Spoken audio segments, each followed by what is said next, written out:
La microscopía electrónica es aquella que utiliza como fuente de iluminación electrones. Con la microscopía óptica teníamos una limitación en la naturaleza física de la luz, lo cual, según las fórmulas del límite de resolución, nos daba resoluciones en torno a un cuarto de micra, suficientes para ver una mitocondria como un punto, pero no mucho más allá. Si queremos ver cosas más pequeñas, tenemos que cambiar la fuente de iluminación. Uno de los trucos es, en lugar de utilizar luz, utilizar electrones. El problema es que los electrones realmente no son luz, son partículas. Pero, bueno, según las fórmulas físicas, según las teorías físicas, toda partícula que se mueve lleva asociada una onda. Esto generalmente para nosotros o para objetos macroscópicos no tiene mucha importancia, pero cuando una partícula es tan pequeña como un electrón, sí podemos trabajar con esa onda asociada y utilizar las fórmulas de la resolución. La idea sería construir un microscopio que en lugar de fotones usa electrones, pero el problema es que al no ser una luz, ¿cómo podemos hacerlo? Bien, necesitamos una fuente que mande electrones. Y los haces de electrones se conocían desde mediados del siglo XIX, los rayos catódicos, así que se podrían fabricar una fuente de iluminación que emitiese electrones. Los electrones tienen carga, luego pueden ser desviados por campos magnéticos. Eso lo podríamos utilizar como un sustituto de las lentes. Pero hay además un problema adicional. Hay que trabajar en un medio de alto vacío, ya que los electrones se frenarían enseguida, incluso en el aire, a muy pocos centímetros, y por lo tanto no nos servirían para formar un microscopio. Incluso podríamos decir más. Nosotros no vemos los electrones, así que habrá que diseñar algún sistema que permita visualizar los electrones, de algún modo tomar fotografías o verlos, transformarlos a algo que sea visible para nuestros ojos. Estas ideas surgieron o las llevó a cabo un físico ingeniero, Ernst Ruska. Desarrolló estos sistemas a finales de los años 20, principios de los años 30, aunque tardaron algunos años en estar disponibles los modelos comerciales. Le concedieron el Nobel por estas contribuciones en 1986, ya a punto de morir, cuando ya era un anciano. Aquí tenemos un ejemplo de uno de sus diagramas, uno de sus modelos para fabricar. Este es del año 31, donde podemos ver más o menos el esquema. Es parecido todavía a cómo son los microscopios electrónicos hoy en día. La luz de electrones estaría arriba. Estos representarían las bobinas que desvían. Si nos fijamos, solo hay dos lentes electromagnéticas en estos modelos y aquí se proyectaría la imagen. Este sería ya un modelo comercial diseñado a partir de sus diseños, que ya se puso a la venta. El cañón de electrones es el tubo catódico en el fondo. En lo que tenemos es una placa conectada, polo negativo, y una estructura en forma de donuts, un toro, conectada al polo positivo. Si la diferencia de potencial es elevada y esta zona de aquí se calienta, esto generará una corriente que se comprobó eran electrones, siempre que estemos trabajando en condiciones de vacío. Esto es pues la estructura que tiene el cañón de electrones. En cuanto a las lentes, pues la idea es, si los electrones tienen carga, cuando atraviesen un campo magnético, supongamos que esto representa un electroimán, si la carga es negativa,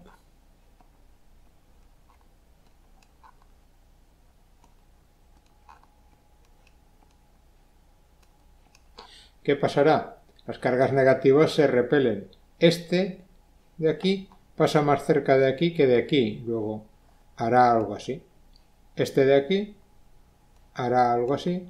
Y este de aquí, como es repelido igualmente por los dos lados, y esto sería una lente convergente. Sin embargo,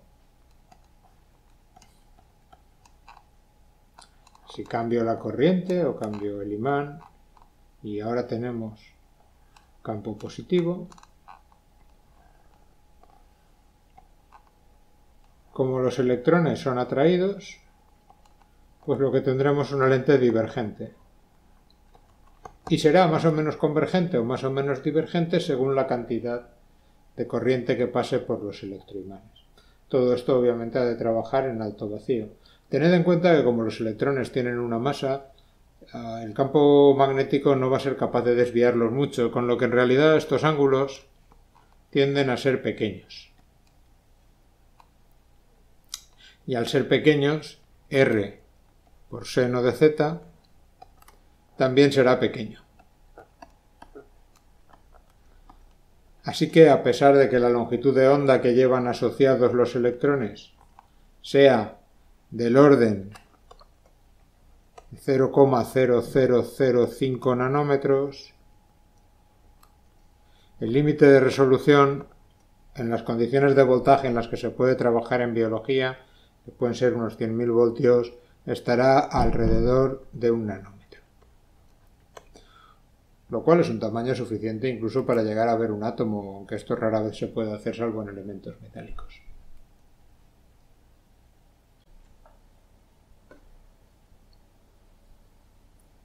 Con estos elementos se puede montar un microscopio con una configuración similar a la que tiene un microscopio óptico. En este esquema tenemos un microscopio óptico, la luz, el condensador, dibujado como una lupa, la muestra, y la lente objetivo, la lente ocular y nuestro ojo, que es parte del sistema. En un microscopio electrónico tendríamos la fuente de iluminación, que es el cañón de electrones, unas lentes que hacen de condensador, un lugar donde se coloca la muestra, junto a él la lente objetivo, están prácticamente unidas, y luego unas lentes proyectoras que harían de oculares. Finalmente, en lugar de nuestro ojo, que también va a participar, pero primero hace falta un paso intermediario, hay que colocar una placa fotográfica que se impresione. Los electrones impresionan directamente las placas fotográficas, así que no hubo problema para diseñarlo, o bien una pantalla fluorescente que, al estar recubierta de fósforo por la parte interna, cuando el electrón golpea en el fósforo emite un fotón y nosotros lo podemos ver a través de un ventanillo que tiene el microscopio. Todo esto ha de ir montado en un tubo de acero para poder hacer alto vacío, y una parte importante a la contribución del microscopio van a ser las bombas que están alrededor manteniendo este vacío continuamente. Aunque se consigue una resolución muy buena, pues tiene sus limitaciones. Para empezar, como los electrones apenas pueden atravesar la materia, las muestras a observar van a ser muy delgadas, del orden de nanómetros, 50 nanómetros por ejemplo, es un grosor común. Podemos conseguir a las diferencias de potencial normales en las que se utiliza el cañón de electrones, que viene a ser entre 20.000 voltios y 100.000 voltios para biología y hasta 2-3 millones de voltios para otras aplicaciones. Pero bueno, podríamos conseguir, como veis, longitudes de onda muy buenas de en torno de 0,005 nanómetros. Eso nos debería dar resoluciones impresionantes. Y bueno, son impresionantes, pero no tanto como indican estos números, ya que la capacidad de las lentes de desviar los electrones no es tanta como de una lupa de desviar la luz. Por lo tanto, el ángulo con lo que los podemos desviar es un ángulo pequeño, y este ángulo pequeño va a hacer que aquel factor de la apertura numérica de R por seno de z tiende a ser pequeño. Como está dividiendo, pues va a hacer que nuestra resolución no esté en el orden de milésimas de nanómetros, sino más bien en el orden de un nanómetro. Aún así está bastante bien.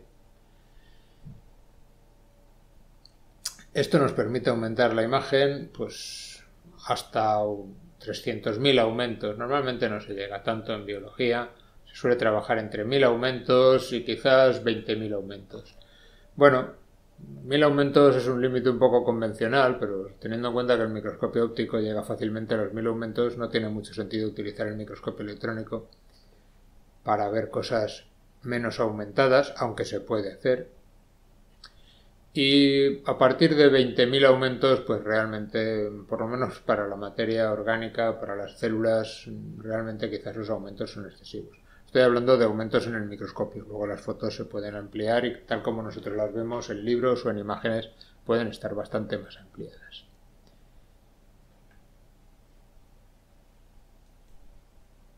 Aquí tenemos dos microscopios electrónicos. Este es un modelo de microscopio electrónico de transmisión de hace unos 20 años, 30 años, relativamente simple. Aquí tenemos el tubo. Aquí van montados todos los componentes. La muestra se metería con este brazo de aquí, creo. Aquí tenemos, no es el mismo modelo que utilizo yo, aquí tenemos el cañón de electrones. Aquí tenemos distintas tuercas que nos permiten regular unas placas con agujeros que permiten que pasen más o menos electrones. Con estos dos mandos de aquí movemos la preparación, por este ventanillo vemos la preparación ayudándonos de una lupa y todos estos controles sirven para cambiar de aumentos, rotar la imagen, etc. En estas cajas de aquí iban las placas fotográficas que pasaban, se colocaban debajo y se impresionaban todo al vacío. Hoy en día se utiliza casi siempre una cámara digital. Esto que tenemos aquí es un modelo de microscopio electrónico de alto voltaje de 3 millones de voltios de Hitachi y fijaros es gigantesco. Aquí tenemos una persona observando la muestra. Esto no tiene mucha utilidad para biología. ¿Por qué? Si la resolución que debe conseguir será muy buena. Efectivamente, a más voltaje, más resolución. El problema es que los electrones van tan rápidos que las muestras biológicas las atravesarían limpiamente y no formarían imagen. Es demasiado fuerte para una muestra biológica, pero obviamente sirve para otros propósitos. Bien, ya tenemos montado nuestro magnífico microscopio electrónico y ahora tenemos que utilizarlo. Cogemos una muestra, la metemos y seguramente no vamos a observar nada. ¿Cuál es el problema? Pues que los seres vivos estamos formados solo por unos pocos átomos. Desde el punto de vista molecular somos muy interesantes, pero desde el punto de vista atómico somos muy aburridos. Hidrógeno, carbono, oxígeno, nitrógeno y poco más. Todos son átomos relativamente ligeros, de peso atómico. Eso hace que sean átomos grandes y tengan pocas cargas. Uno supongo que intuitivamente tiende a pensar que los átomos ligeros son pequeños y los átomos pesados, con gran número atómico, son grandes. En realidad no es así, más bien al contrario. No es que haya una relación totalmente absoluta, pero más bien al contrario. Cuanto más protones y electrones tiene un átomo, más se atraen entre sí y más compacto es este. Así que un átomo pesado, por lo general, es más pequeño que un átomo ligero. Un átomo ligero, como puede ser el hidrógeno, como ejemplo clásico, es un electrón alrededor de un protón. Si un átomo de hidrógeno tuviese el tamaño de un campo de fútbol, pues el núcleo podríamos considerar que es una pelota de fútbol y el electrón podríamos considerarlo pues como una pelota de tenis dando vueltas por las gradas. ¿Qué posibilidad hay de que peguen un disparo y le den a cualquiera de los dos? Muy poca. Así que es muy difícil que un electrón pase cerca del electrón del hidrógeno o del protón del hidrógeno y se desvíe. En cambio, un átomo pesado que tenga muchas cargas positivas y muchas cargas negativas, obviamente aumenta exponencialmente la posibilidad de que esto ocurra, especialmente si el átomo no es más grande, sino que tiende a ser más pequeño. Ya os digo, no es una relación directa, no es que el átomo de hidrógeno sea el más grande de todos. Realmente hay átomos muy pesados que, a pesar de tener muchas cargas, pues ya tienen tantísimas que acaba siendo, con todos los orbitales que tienen, más grandes que un átomo de hidrógeno, pero es sorprendentemente grande si lo comparáis. Bueno, realmente para que podamos formar una imagen, como tenemos aquí en el gráfico, los electrones que la atraviesan se han de desviar, y para desviarlo solo se van a desviar en aquellas zonas, o prioritariamente en aquellas zonas donde haya átomos de metales pesados. Átomos pesados, normalmente metálicos porque es lo que se utiliza. Es decir, la coloración de nuestras preparaciones va a necesitar de sales de metales pesados que normalmente no se encuentran. como plomo, uranio, osmio, oro, platino, hay otras. ¿De acuerdo? Esto va a provocar zonas más teñidas, que son más electrodensas, que van a formar sombras en la imagen, mientras que las zonas donde solo hay materia orgánica van a formar zonas más electrolúcidas, que se van a ver más claras porque los electrones sí que las atraviesan. Podréis decir, bueno, podemos poner una preparación más gruesa. Una preparación más gruesa frenaría los electrones, pero no generaría contraste y no podríamos ver realmente las cosas. Así que las muestras tienen que prepararse para microscopía electrónica de un modo especial, no simplemente basta con meter lonchas muy finas. Debo deciros que además del microscopio normal, que es el microscopio de transmisión realmente, como debería haberlo llamado desde el comienzo, existe otro microscopio, quizás no haya hecho bien en llamarlo normal, tampoco es que este no sea normal, pero se utiliza menos en mi campo, que es el microscopio de barrido o scanning. Si el microscopio que os he contado es similar a un microscopio óptico, el microscopio de barrido lo podríamos comparar a una lupa de electrones. Bueno, la idea es similar en cierto modo al otro microscopio electrónico, también hay una fuente de electrones, también se trabaja en vacío, pero ahora digamos los electrones lo que van a hacer es proyectarse sobre la muestra y que reboten desde la muestra. En ese sentido es como una lupa. Yo en el microscopio veo la luz que atraviesa la muestra. Con una lupa veo realmente la luz que refleja la lupa. Pues esto está diseñado emulando a una lupa. Proyecto sobre los electrones sobre la muestra y veo los que rebotan. Según el ángulo en el que esté la muestra, el electrón saldrá reflejado en una dirección u en otra. Tengo una placa metálica que recoge los electrones, eso genera una pequeña corriente que la amplifico y eso genera una señal, una onda, que bien la analizo con un ordenador, como se hace hoy en día, y genera una imagen, o bien la enviaba directamente a la misma frecuencia a un monitor de televisión y podía ver la imagen en el monitor de televisión. Los televisores antiguos, que tenían el tubo catódico, realmente funcionan exactamente igual, de ahí un poco la filosofía. Se llaman microscopio de barrido o scanning porque no ilumino toda la muestra simultáneamente, sino que solo ilumino un punto cada vez y lo que hago es desviar el rayo con unas pequeñas plaquitas que se denominan deflectores. Esos deflectores los puedo cargar más o menos, con lo cual desviaré el rayo de electrones en una dirección y en otra. Y entonces voy haciendo barridos sobre la muestra, izquierda, derecha, izquierda, derecha, izquierda, derecha, de manera muy rápida, y según cómo salen los electrones que golpean allí, pues puedo generar esa imagen. La verdad es que queda muy bien, pero tened en cuenta de nuevo que esto está en alto vacío y de nuevo las muestras que vemos, aunque puedan parecer células vivas, realmente han sido congeladas, liofilizadas y después sombreadas con metales. Hay que decir que en algunos casos no son los electrones que se rebotan los que yo veo, sino electrones que arranco de la muestra, y eso se puede utilizar también para saber qué composición tienen las muestras y demás. Pero eso es otra historia. En fin, la idea que quiero que quede es que este sería el equivalente a una lupa con electrones, este sería el equivalente a un microscopio pero con electrones. Esa es la diferencia. Fijaros, la misma célula, una célula de Colmer. Las células de Colmer son macrófagos que están en los plexos coroideos, que son unas estructuras en forma de tela que tenemos en los ventrículos cerebrales y que forman el líquido que baña a las neuronas.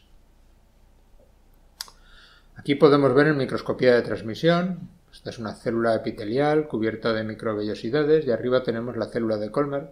No parece una cosa muy interesante, aunque podemos ver los orgánulos, el núcleo y demás.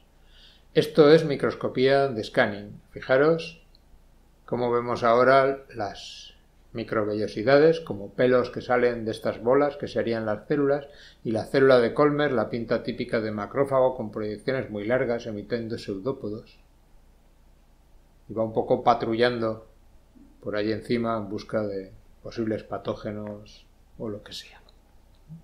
Hay que reconocer que las imágenes de scanning son muy interesantes, estéticamente hablando, pero obviamente para realizar experimentos o u otras cosas no son tan útiles quizás como la microscopía de transmisión, que puede no ser tan bonita, pero nos permite desarrollar experiencias más complejas. Una vez haces la primera foto así, pues es una maravilla. La segunda debes estar muy satisfecho, pero cuando tienes media docena, pues supongo que hayas visto bastantes células de Colmer y te has cansado de ver células de Colmer. En cambio, con la microscopía de transmisión, pues puedes detectar inmunocitoquímicas, bueno, puedes hacer un montón de cosas. Esto es una simplificación, hay un montón de técnicas para ambas cosas. Estoy hablando desde el punto de vista de mi campo de trabajo. Obviamente, si trabajáis en granos de polen o en diatomeas, el microscopio de scanning es Dios y el microscopio de transmisión es un juguete innecesario que utilizan los biólogos. Otra imagen muy bonita, hecha con un microscopio de scanning, paredes celulares vegetales. Han degradado las células de modo que quede solo la pared. Después las han sombreado con metal y lo han metido en un microscopio de scanning. Fijaros, las imágenes son impresionantes.